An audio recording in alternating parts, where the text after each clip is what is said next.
Hello, everyone. Welcome to another episode of The Watcher Files. My name is Will Blesh. I am your host. And today we are going to be diving into the subject of a staged alien invasion. Our special guest is UFO whistleblower Charles McNeal, a man who has some pretty hefty duty people vouching for him, people that are well known within the UFO community. And so without any further ado, let's go ahead and dive in. Real quick, this is part 2. If you haven't seen part 1, it is available here on the channel. Watch that first, and then come back and catch this episode. Like I said, let's go.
All right. So where were we? I actually Staged don't. alien invasion. I'm sorry. Say it again. Staged alien invasion. Yes. Yeah, we were starting to talk about that. Um. So basically, yeah. Okay, I remember what I was saying. That your document. It's like the core of it talks about this staged alien invasion, but basically, what does that mean? I mean, most people they understand what staged means, but like, who's gonna stage it? How is it gonna be staged? Like, why is it staged, right? Yeah. So my document on Acclimate now actually doesn't mention it by description. It just says that I allude to a very dangerous plan to unite the world. That's what I'm referring to though. But on X, I came forward and really released it and really told everybody about it. And the whole thing was put together over 60 years ago. And the plan was to divide everybody using race, using money, using religion, politics, and each decade would have its own like main theme, and they would divide everyone. And using Project Mockingbird, utilizing that to infiltrate media and social media and news, and I know that's media, but just basically everything. Because back then, it was newspapers and magazines and comics and stuff. Now it's everything. And they've also been using the public acclimation program to desensitize us to the existence of extraterrestrials not only existing, but that they're going to attack us. But if we come together along with other extraterrestrial species that are the good guys, we all come together and band together, we can defeat them. And they use that through movies and books and TV shows. And that's why you always see that now a common theme, and that's the public acclamation program. And that's one of the many facets of it. Uh, The reason for all this is because following the 70-year abduction for technology deal that ended September 24th of last year, we now have a 3-year deal with the Galactic Federation of Atlantis put in place in 1971 following the USS Trepang incident and the Tranaloid incursion. Um, what we have is 3 years to meet the requirements to become part of the GFL as a society, not just in secret, because that is our secret space program. The United States Space Force was actually formed in 1971. We fly the GFL insignia on our starships, but that's for the secret space program. That's not as a society. So following the 70-year deal, we have 3 years, and it runs out September 24th of 2027. That's why you always hear the 2027 date. It's not that it's happening then, and it's ending then. It expires then. And the whole point is because one of the requirements besides handing over authority over when we can use nuclear weapons is a one government, one nation. We have to show we're mature enough with the way we don't anymore. And the people that decided how to achieve that is the Majestic 12 group, utilizing the MAGI committee, infiltrating the United Nations Security Council the same way that MJ12, now known as the Zodiac group, infiltrated, it was created really for the United States National Security Council. So they used the same template for the UN with the Magi Committee and private corporations. Nowadays, it's known as Big Pharma, Big Tech, and Big Oil. And they siphon off the profits for all those and fund the secret space program along with the siphoned off defense budget, black budget, and all those things for unacknowledged special access programs, ESAPs. And the thing is, the reason why they think to do this is because they think this is really the only way we can convince everybody to come together under one world government. And it gives them their new world order. So we do need a one world government. What we don't need is a new world order. And their plan is a maniacal and genocidal plan is to fake an alien invasion after getting us to our lowest point and starting civil wars, which you'll see play out as you see now, getting ready to use that. And then World War III. And then when we think it can't get any worse, all of a sudden the sky opens up and fills with thousands of craft. And now aliens are invading. And they've been preparing us for a while. For a while now. To believe that not only are aliens real, but they're going to invade you. They're going to be a threat to national security. Possible hostile alien threat over and over and over.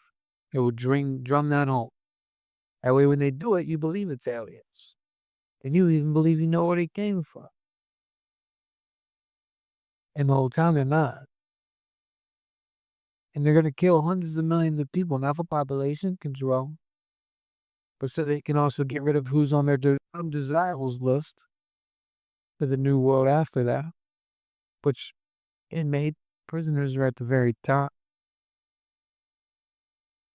And I saw Congo on that list, Haiti on that list, ghettos and project areas around the world on that list.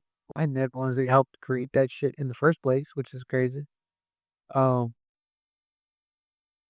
gonna try to get rid of all that and mask it as just devastation and blame it on the aliens.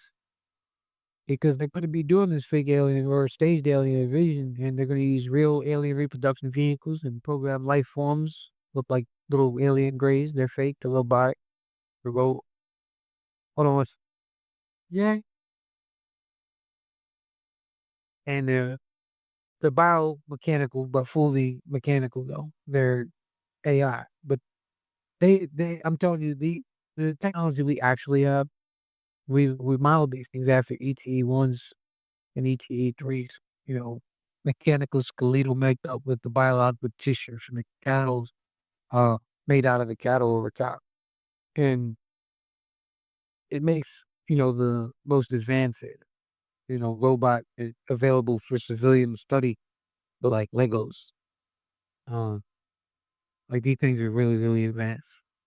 You wouldn't even know the difference if you made it look, and they're gonna be using these.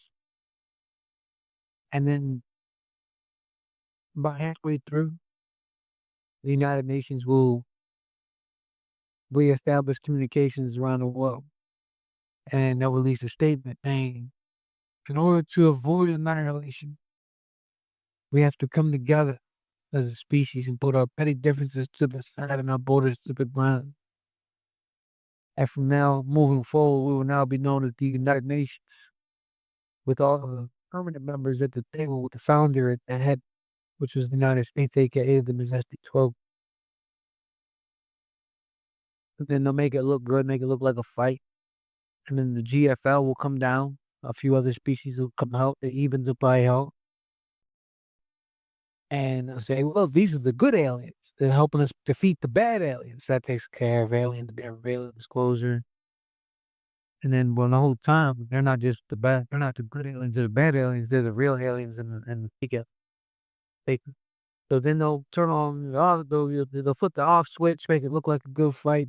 Oh, this prevailed, and we did it with the help of these guys. These are the good guys, yay! And then walking hand in hand with them and be normal after that. Yeah, problem. We'll start to rebuild, and we'll be an interplanetary civilization. The after plan's amazing. What the fuck that plan to get us there is what I'm trying to start. That's not the only way. Form a one world government. That they will form a new world order. So we have to. There's a few steps to get to where we can actually get Congress to identify, detain, and replace the Majestic 12 group, aka the Zodiac group, in their MAGI committee. And you do that, all this stops. But we still have a deadline to form a one world government. We can do it. And the reason why we don't want them to just leave, because they will, is because they're the only thing stopping the Tranaloid invasion. You said you have friends that watch Star Trek. Yeah. It was based on a real thing, but told in a fictional way, PG way. Imagine if the war between the Federation and Klingons were rated R in a major way. And imagine if that's real, and instead of Klingons, they're insectoid Tranaloids. And it's the Federation of Planets. Its real name is the Galactic Federation of Light. And we are up. And if they leave, if we don't form that one world government and give up the right to when we use our nukes, then they leave. And that leaves us vulnerable. Hold on a second.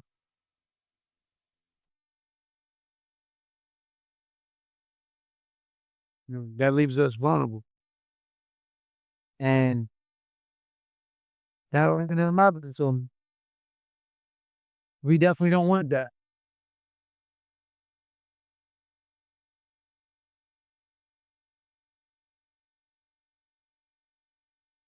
Are you still there? Yeah, did you hear what I said? The last thing, no, I didn't hear the last thing you said. I'm just saying we need a one world government to stop them from leaving so the Tranaloids don't come. That's all. And then that's the gist of it. I know it sounds science fiction, but for real, the majority of science fiction is based on fact anyway.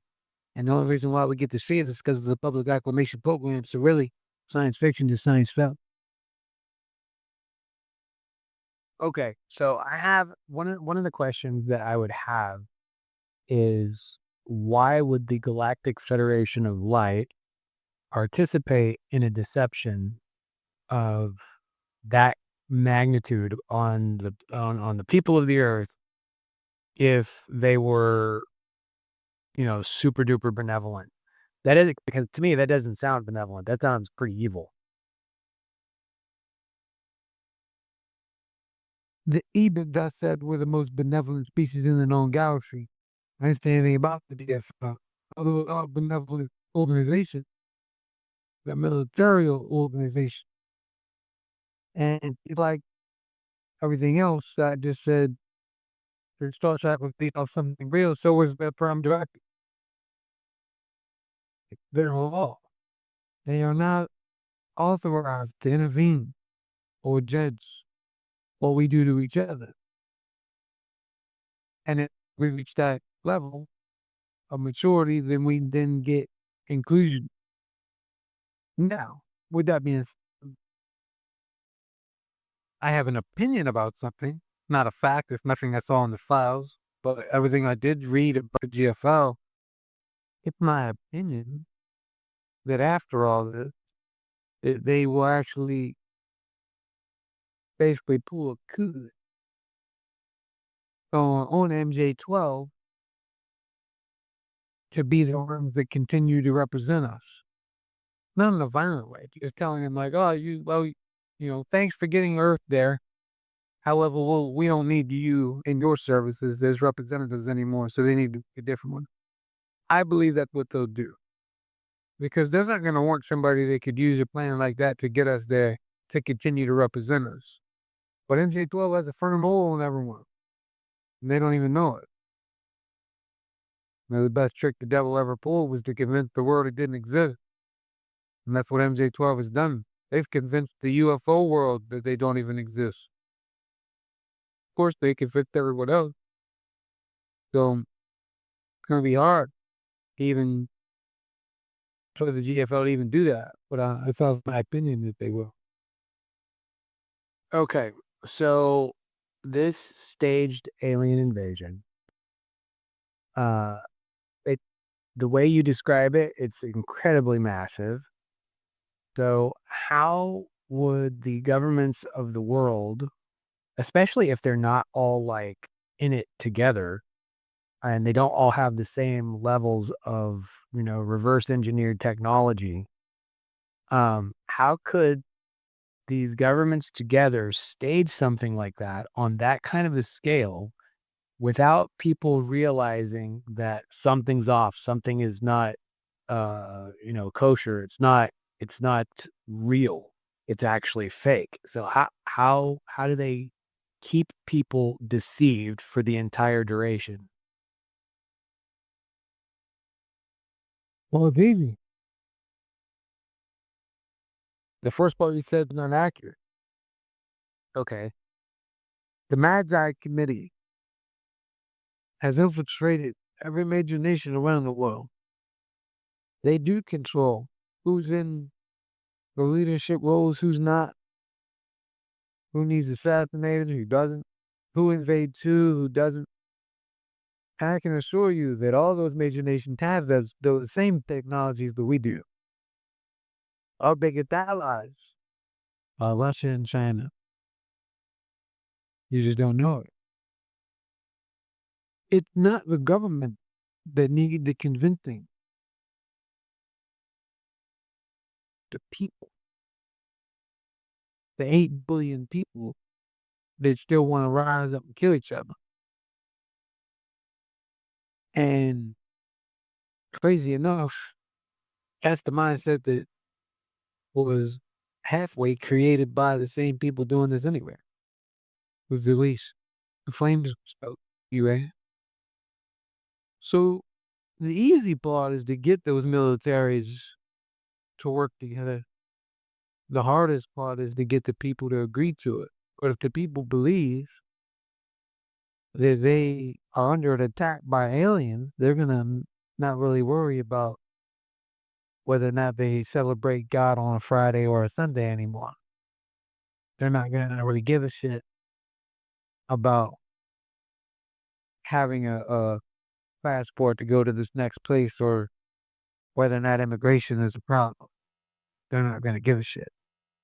They're gonna say, if that's what we gotta do, man, fuck it. That's all it is. That's pretty petty now. And that's the mindset that they want. So that's what they're gonna give them. Now, as far as, the nations, that's why I kept telling you these PLFs and ARVs, they're not just built here. They're built all over the world. From Australia to England, Germany to France, to everywhere. Off world as well. Moon. Well, joint lunar base. So lunar operation planned on the backside of the moon. Lunar base 1, lunar base 2, and joint base lunar. We're up there with Russia, China, pretty much OG-20s up there, along with a few that are not G20. Hold on 1 second. All right, there. Go. I'll get all you. I'm sorry. I heard you have to go, and that's all I heard. The intermission's here. The Ah, intermission is here. I have to go. They just cleared camp. I understand. All right, so you be well for a while, man. Hello? Hey, are you there? I am here, man. How are you? Nothing good. Hold on one second. All right, baby, I'm connected. Just gotta pay attention a little bit. Okay, be connected, okay? All right. I love you. I'll talk to you in a little bit. Love you. Good luck.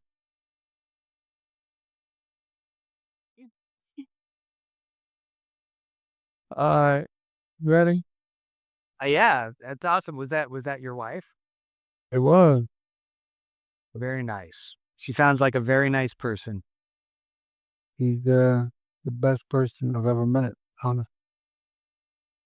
Well, then you are a blessed man. More than you know.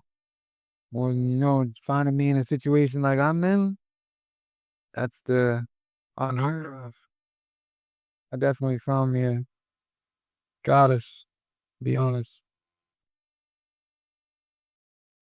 Awesome. So, okay.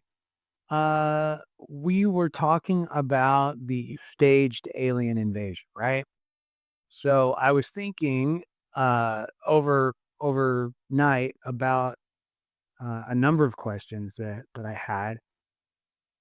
And some of this might actually kind of cover some of the same grounds that you and I talked about uh yesterday, but that's honestly because I don't exactly remember where we left off.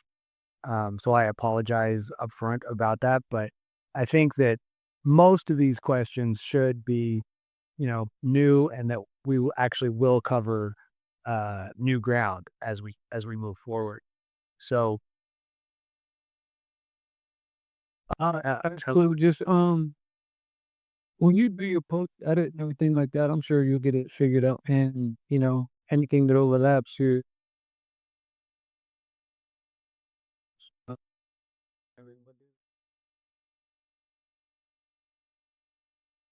I'm sorry, you totally cut out.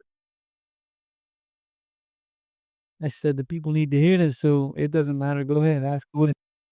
Gotcha. Okay. Well, first of all, thank you.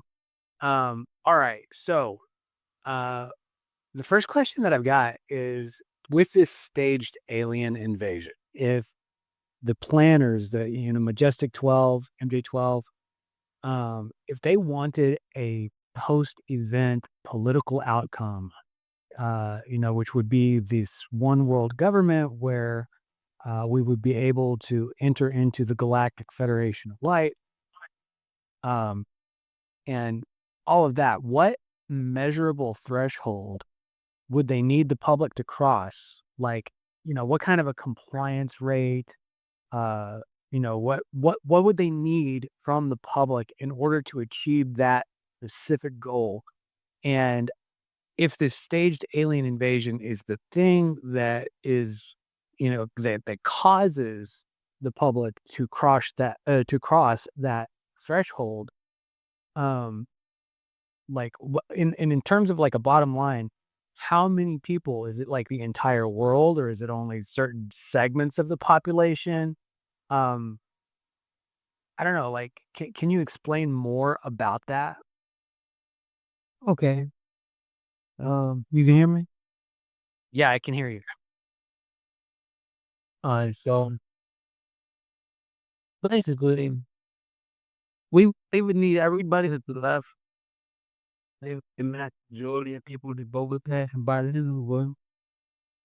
But the thing is this. We outnumber the government. We outnumber MJ 12. We outnumber the military. We outnumber intelligence. We outnumber them. They're less than 1% of the world, but less. So, in order to conquer, they got to divide first. The divide and conquer method.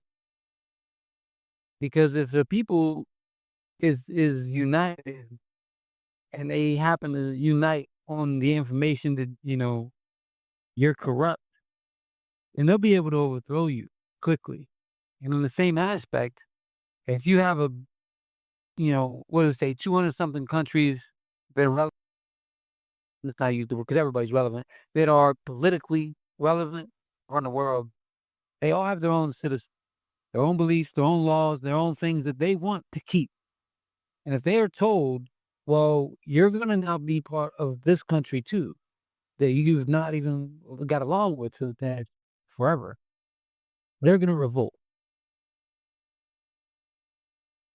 And the only way to make sure they don't revolt is to give them a different enemy, to give them a common enemy. And it's literally strategies of war because this whole thing was put together by military minds and intelligent minds. And they look at it like divide and conquer, keep everybody divided until we want them to come together, then give them a common enemy to fight, and then show them the type of devastation that will be caused if they don't do it. And then you force that compliance. There's a lesser of two evils. To where now they're like, well, if that's really like all it is, we'll put our borders down there. And that's petty compared to this shit. They're fucking vaporizing us right here in front of everybody. Like, if this is all we need to do is get along with each other, shit, let's do it. And the whole reason why they were divided in the first place was because they were divided on purpose and didn't even know it. So the threshold is the majority, whatever that majority looks like, after hundreds of millions of people are dead or right now. Because even right now, even if you don't do this plan, we still need a one world government. We don't need a new world order, though. Man, I always want to stress that. There's a difference. Well, we do need to get rid of these borders because we do need to be part of the GFR. We cannot let them leave. If they leave, we're in trouble for real. We have a real invasion coming. And one we won't survive. Any of the other species that are here, they'll either dip out or they'll die with us. Because I'm telling you, we won't survive that. Not without the GFL numbers and deterrences that are in place. No. So, Okay, so then I have two questions to follow up on that. First of all, you talked about like there being, if we don't become a member of the Galactic Federation of Light, then a fake or a staged alien invasion would be like peanuts compared to the real alien invasion. So who would be the species that would be of this real alien invasion coming if we don't join the Galactic Federation of Light? And why would the alien species that are here along with us and all the technology that, you said in the last call that we have all of these starships and all of this stuff, if we have all of this super duper technology and there's other, alien species here that could potentially join us as allies, then why would we even need to be afraid of a separate real alien invasion? okay, well, they're known as the Trantiloids. There's two different types of Trantiloids. You have the natural ones that have been around for millions of years. And you have the manufactured ones that are part of the CBE designation, the cloned biological entity designation, where EPE2, the Roswell species, they thought it would be a good idea. They're a gene splicing type of species. They love genetics. They're very good at it. For some reason, they thought it would be a good idea thousands of years ago to take Chernobyl DNA and splice it and try to make a different type of Trantiloid and give them their own planet in the Zeta Reticuli 1 star system, a CBE4. And that backfired. And they went and joined the real Trantiloids, and they were already trillions and trillions deep in the Epsilon Ariandi star system. I think that's how you say that. And they went and joined them, and that just added hundreds of billions more. These insectoid species, this one in particular, they've conquered over 32 other star systems. And what they do is they come in and they destroy, they consume, and enslave. They enslave other insectoid. They have this worker thing that literally looks like a bee. It's like a bipedal bee, and they're slaves, slave species to them. And it's the sheer numbers. We have, like I said, we have about 25 that I know of, 25 starships in full operation, flying the GFL insignia since well, we've had those ships since the late 80s, early 90s, and we've been building them since then. But as far as that insignia being allowed, we've been part of the GFL in secret since 71. That's 25 though. And let's say we have double that I don't know about. Okay, that's 50. Okay. And then we have the reptilian base in Antarctica. We have the Fourth Reich Nazis that are down there with them. You have the Pleiadian base. Then you have the ones that pretty much ran the W-56 program off the Adriatic coastline that have bases on Venus. Besides the VFL, you have ETE-2, ETE-1, ETE-3. Let's be clear, ETE-1 and ETE-3, they'll leave. They won't even stay and fight with us. They might fight with Reptilian, though, if Reptilian stayed, which they may.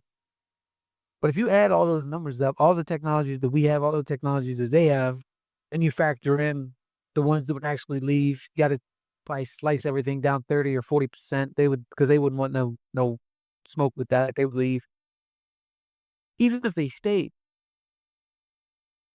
we would have a portion of a few million, maybe into the tens of millions.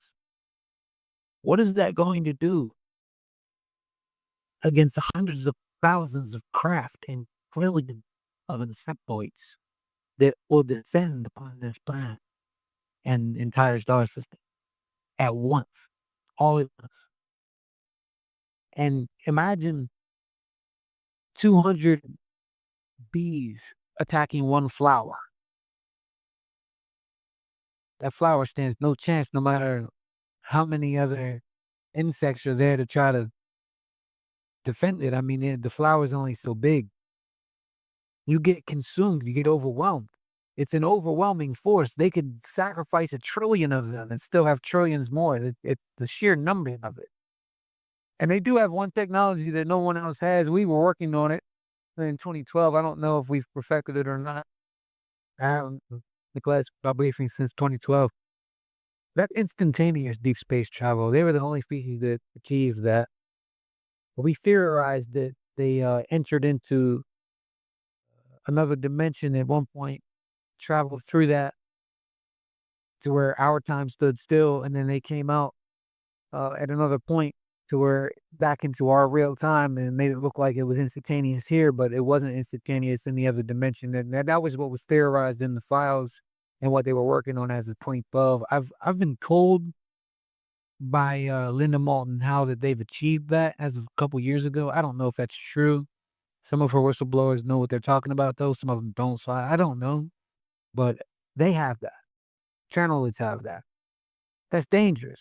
If you got trillions that could show up in a blink of an eye, how are you going to do? The GFL have a force. The only force in the galaxy that the channelists they try to stay away from. Because that's why they were formed. The Galactic Federation of Light was formed as a deterrent for the channelloid to keep them from taking over and enslaving more star systems. And they have thousands of planetary systems, thousands of worlds and civilizations part of the GFL. And you have a Council of 6. There used to be a Council of 9, Council of 6 with a chairman that runs it. And we are scheduled to do Council of 7 with Majestic 12's head sitting at the table, which at the moment is Dick Cheney, but I'm sure he gave someone else. Okay. All right, that actually answered one of the questions I was going to ask. Was like, okay, so what does joining the Galactic Federation of Light do for us if there's like these trillions of tranquilloids, or I don't know if I said that correctly or not, but if there's this super duper enemy out there and they can totally overwhelm us plus any alien species that are already here. Then,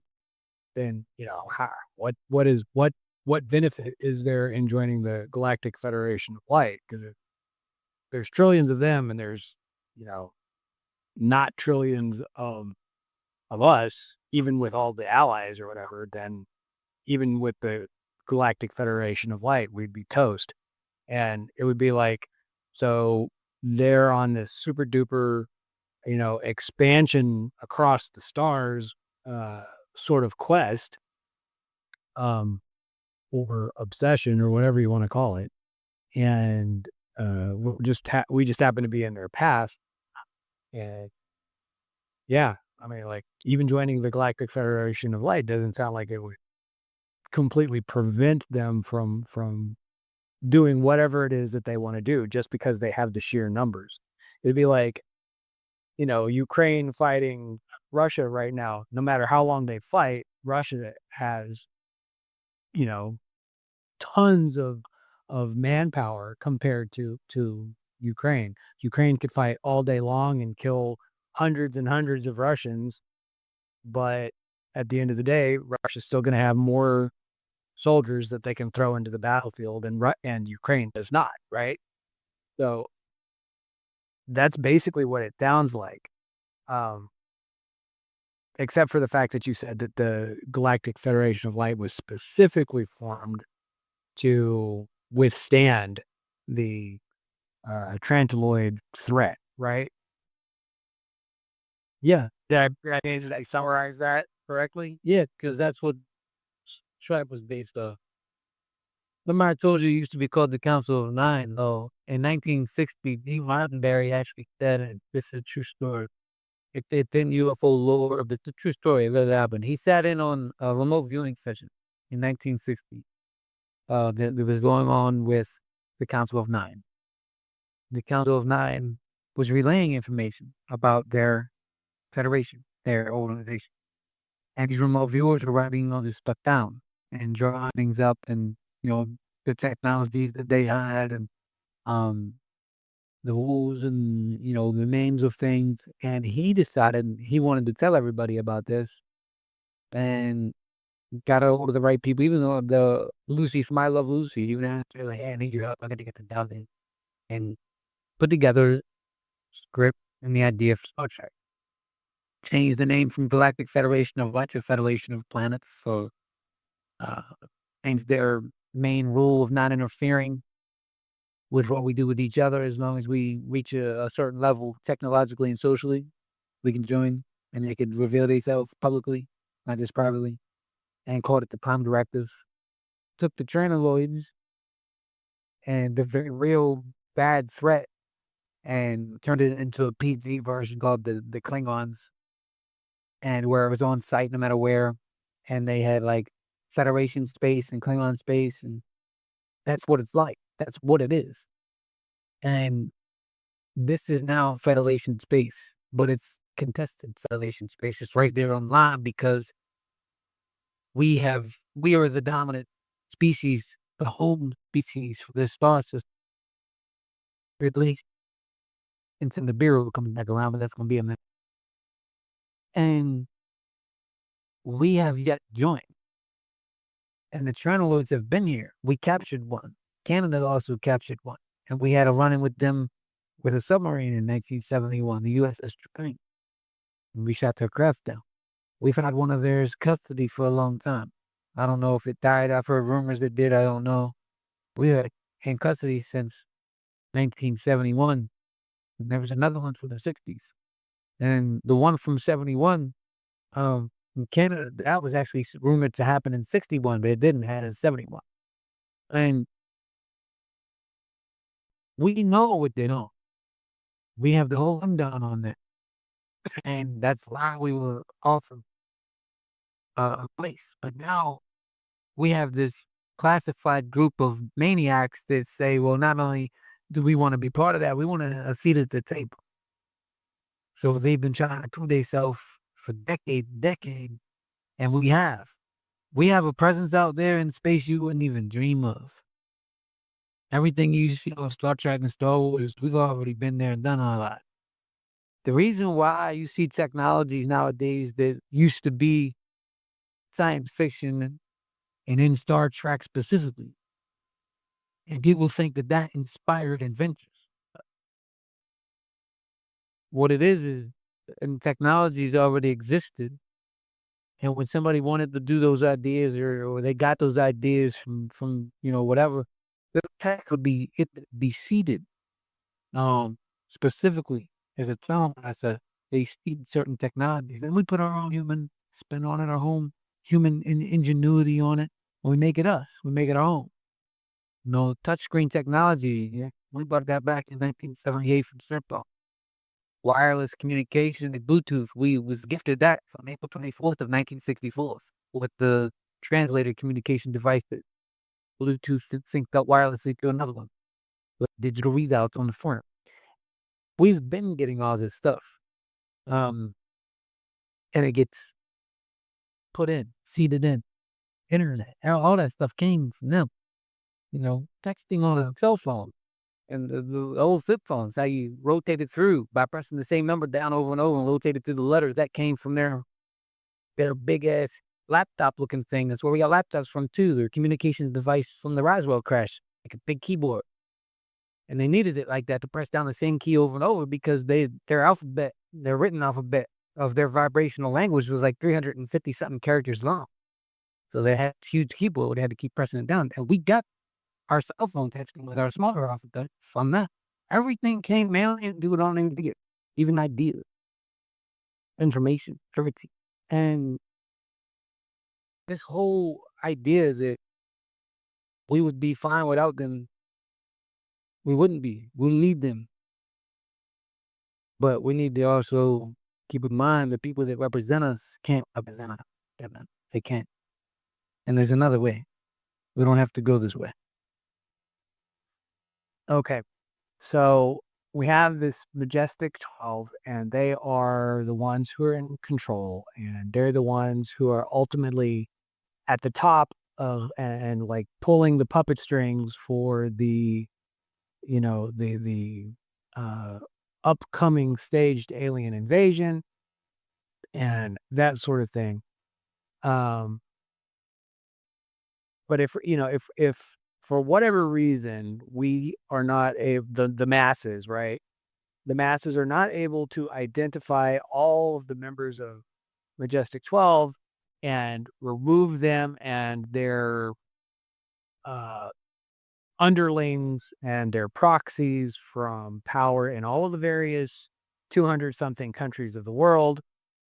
Say you're not able to do that, what would the masses be able to do to constrain them or to hamper their plans or to completely thwart their plans and maybe completely throw off or stop the staged invasion from happening in the first place? What would the masses need to do in order to do that? Accept that it's real. Can't do anything until you do that. Once you accept that it's real, then that's when you put the pressure on these lawmakers. Because these lawmakers have authority that they themselves don't even know they have. The way these governments have been set up, and this is why they put plants in certain positions and why they divide everybody. Because they have two weaknesses. Their first weakness is their arrogance. Their second weakness is the unity of who they divided. So first, everyone needs to accept it. That's real. If you accept that it's real, then you accept everything that comes with it.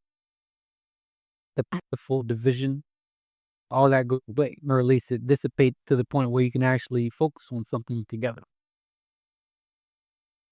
If you have 2 million people descend upon Washington, D.C., and refuse to leave, no violence, just refuse to leave and occupy outside or surrounding the Capitol building, everything shuts down. Everything. You bring food, water, with and everything, you just shut it down.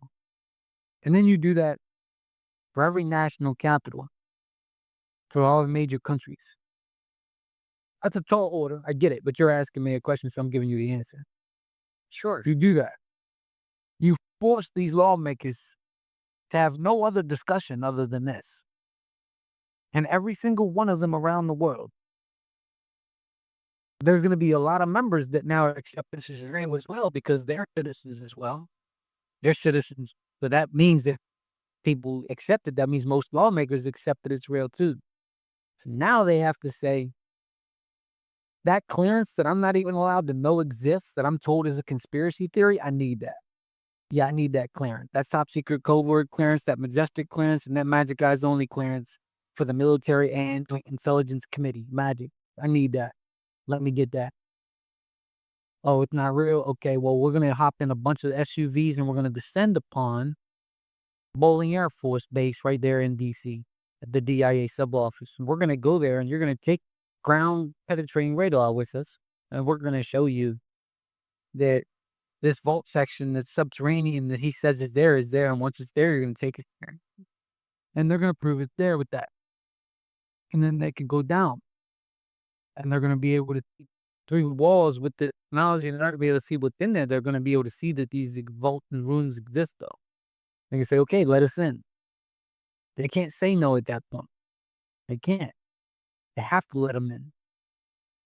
And once they're in there and they see these files and they see these boxes and these soil samples brought back from Serpo and all these places that are supposed to be a conspiracy theory and supposed to be fake, that even the UFO community most think that it's fake. When they see these things and they have 5,400 and some odd cassette tapes of the audio journals of those that went to the planet, the whole subject immediately becomes real. All my information immediately becomes credible. So now they need everything else. Okay, well now we need the files to have all the identifying names of everybody that's in the MAGI committee and everybody that's in MJ12. We need it right now. Okay. They're going to have to. Isn't it possible that you're underestimating the willpower of Majestic 12 and or whoever it is that's in control of military forces and that sort of thing? Because if you have, say you do have, just hypothetically, 2 million people descending on Washington, D.C., and they, with no violence, they come and they're just doing this protest and they bring the ground penetrating radar and they start making these demands because they find that there's these rooms down there that you're talking about, right? And then they want to find out the truth. They've got to get the clearances. They want all this stuff. They make all of these demands. What is to stop MJ12 and the military powers, or whoever it is that's in control, right? From doing a Tiananmen Square style sort of thing where the military stares all of these 2 million people down who are not armed, and they're like, you either turn around and go home, or we're going to actually open fire with live rounds, because they have a protocol of protecting these secrets at all costs kind of thing. That's always a possibility. However, remember the first weakness I said they have. Their arrogance.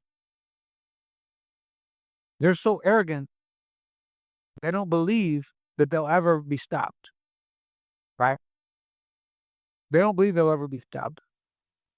They don't believe they can be stopped.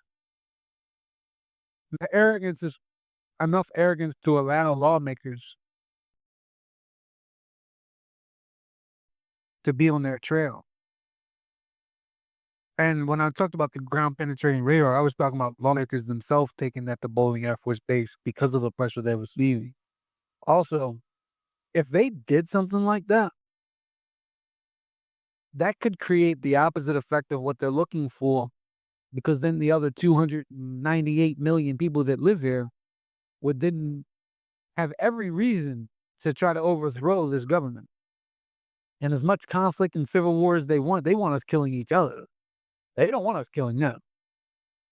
So that would be counterproductive to their plan anyway. And if they did anything, it would be just to expedite the staged alien invasion. It would just be to expedite it from there. But by then, everybody they accepted that it's not really alien. So their after plan would no longer work either. So again, they'd be shooting themselves in the foot. This is a very delicate plan because they need the people's compliance. They need it. So if they don't have it and they try to force it, then it's going to backfire afterwards. And it could still be done in I guess in a technical way that would be like a military state. But you have to understand, once we're part of the GFO, we have to abide by their laws and how we treat our people. So certain things that they're doing, they would never be able to do to us again. They can't withhold technologies anymore. Big pharma, big oil, that shit would be gone. That's why they're getting everything they can get now. But all that's gonna be the old way. And they would need us. So to just kill millions of people by gunfire in front of everybody, in front of the world, in front of, cameras, all that's going to do is make more millions of people try to take them over and overthrow them and be seductive. And they're smart enough not to do that. The only downside and risk involved is that it could expedite and force their hand and their eyes to expedite this staged alien invasion, where instead of next year, they do it tomorrow. And it would suck, but it would still be risky for them because everybody would know. So I'm just saying that's what would need to happen. It's a 1% chance that we could even pull it off. I'm just saying, if we don't, this shit's coming regardless. Doesn't matter if people believe it or not, it's still coming. Okay. Fair enough. I have kind of like a side question before we go back straight into the staged alien invasion thing. You were talking about you mentioned that there was one, maybe more Trantiloids that had been captured. There's like your ship had been shot down or something, and they had been captured. Do you have like any information at all about who captured them, or captured it or them, and where those beings were taken and held in captivity for interrogation or for study or for whatever? Do you have any information on that at all? Yes, I do. So no, go ahead. Yeah, so the first one that was caught in 1971 on foot in Canada. There are even files that falsely claim that was 1961 and did not as 1971. And the United States was immediately contacted because Canada has a protocol. If they encounter something like that, they contact us. And so they did through their channels. Don't know exactly who or by name, but they contacted us, and we took custody of the Trantiloid, and we transferred it to our extraterrestrial holding facility / prison, which is in the Nevada test site. Everybody's heard of S4. That's where we hold craft and downed craft, reverse engineered craft that people know about. There's way more places than that, but that's the famous one because that's where Bob Lazar worked. And that's the one he told about. People know it now. It's been acknowledged by the government. Well, that's just one site. Site 2, S2, is where our extraterrestrial prison and holding facility is at. It's right down a few miles down from Papoose Lake. And there's a Papoose Lake facility as well. And you have many different sites throughout the entire Nevada test. Like, it's now, I believe, the Nevada National Security Site. It's called, I believe. And that's where we take them. And it was taken there. Also in 1971, running parallel to that, we shot down a cigar-shaped craft that belonged to the Trantiloids in the northern Atlantic submarine named the USS Trepang and took custody of a few cadavers and one live transport. And they also were taken and transported to the S2 facility. Now, the S2 facility is very complex. It has different levels to it. They have this sphere thing.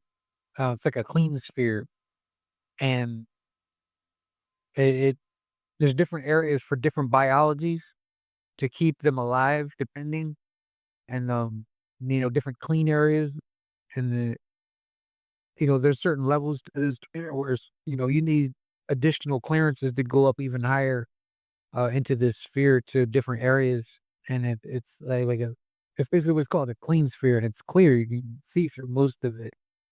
Um, but yeah, that's where they're taken, and not all of extraterrestrials that are there are prisoners. Some of them are just held there instead of being held at the Los Alamos National Laboratory containment area that we started holding them at.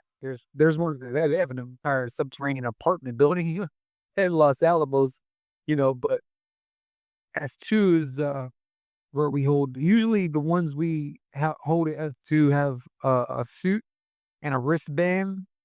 It's like a black suit. It's usually form fitting. Um, Specifically, the grays are many different gray species and other humanoids as well. Tranoloids, I don't know if they ever had a suit on them. They're a little different. Um, but it's like a black form-fitting suit, and there's a wristband. The wristband's used for GPS tracking, but like way more technologically advanced than your GPS in your car. It's also technological. It's like a dampering system, keeps you from using any type of technology or any type of biological phasing in and out. 'Cause certain, like ETE5 or paraterrestrials, they can accelerate and decelerate their atomic makeups to traverse dimensionally. Now, that's actually what an actual real Bigfoot would be. They're called wall bigs.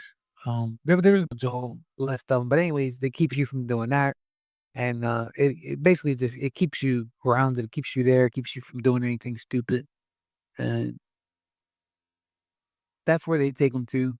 Those are the years they were taken, and I did receive evidence later on that the one tranaloid that survived, because one of them died while they were there. The one that survived that was then transported to a more secure location on the moon.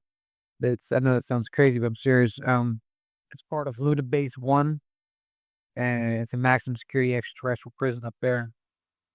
And Steven Spielberg used his public acclamation program to reveal that in one of the Men in Black movies. Crazy as hell, but it's true. And it's up there, and it's part of Lunar Operations Command, or LOC, as it's in the files, LOC. But that's the last place that I know that last surviving Tranaloid was taken to. And as far as I'm aware, we have had no more incursions from them since 71. When we formed a secret alliance with the GFL in secret, with this idea that after the 70-year deal with everyone else ran out, 24, we then had 3 years to meet their requirements to come into the GFL as a whole weather society. Okay, so real quick, can you define a transiloid? Is it an insectoid type thing, or what exactly is that? Yeah, so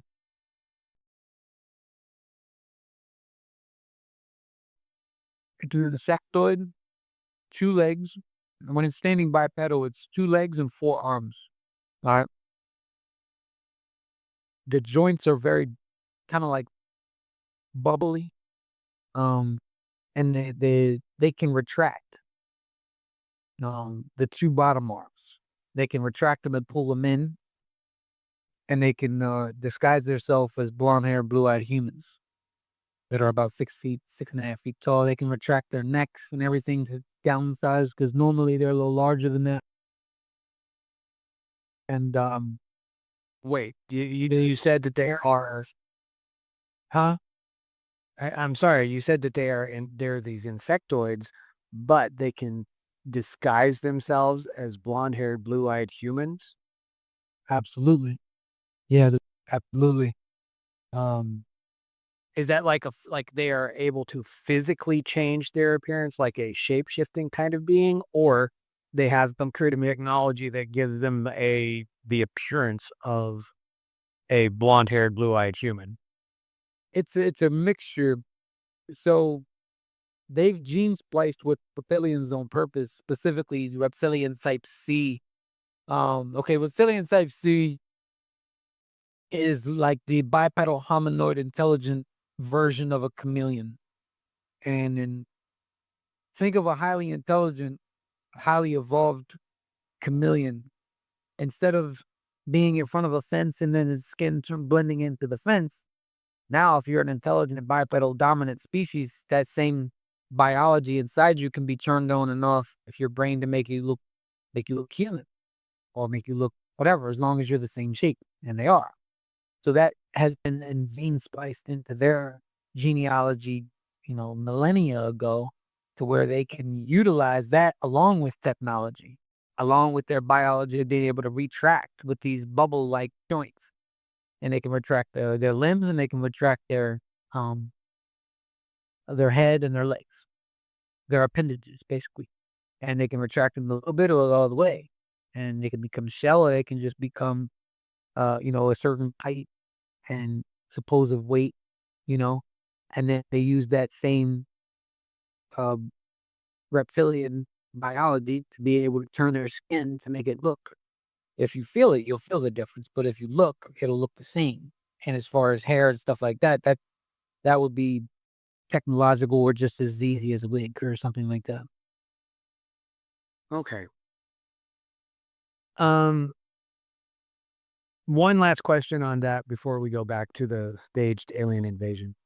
If they're insectoid and they're able to look like humans, which are mammals, etc., even if they're using wigs, uh, where does the reptilian kind of thing come in? Because, reptiles are not insects or insectoid in any way, shape, or form. So I guess personally, I don't get the connection between insects and reptilians being able to pull off a mammalian appearance. Um, the one thing that did seem like that made sense to me was that a predator that has the ability to blend in with its prey, that would be a top predator. That sounds, I mean, or it could be a top predator. That kind of made sense to me. But the insect and reptilian like marriage to pull off a mammalian appearance, that sounds, I don't know. For me, it just sounds weird. Well, it is weird. But here's the thing. I mean, you're going off of our basic, and I do mean basic understanding of the genome in public. Now, in classified private circles, we already know that all of this can be done. And you can actually find reptile DNA in human beings. You can find, and we're mammals, but you can find reptile DNA is it our spine? Yeah, in our spine, or like uh, the brain stem. You can find that. You can find a little bit of reptile DNA, mammal DNA is the dominant. You can splice these things if you know what you're doing. And you have speak for a very long time. Like the ones that created us, they're the most advanced with genetics that I've ever read about, that I've ever based on. Then EPE2 is the second most advanced. And then, no, it would be, EPE2 they've actually made another type of EBE that was half insectoid and half reptilian.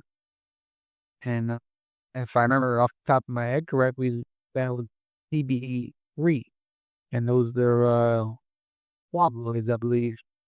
And they look like a mix between a praying mantis and a reptile because they have both DNAs.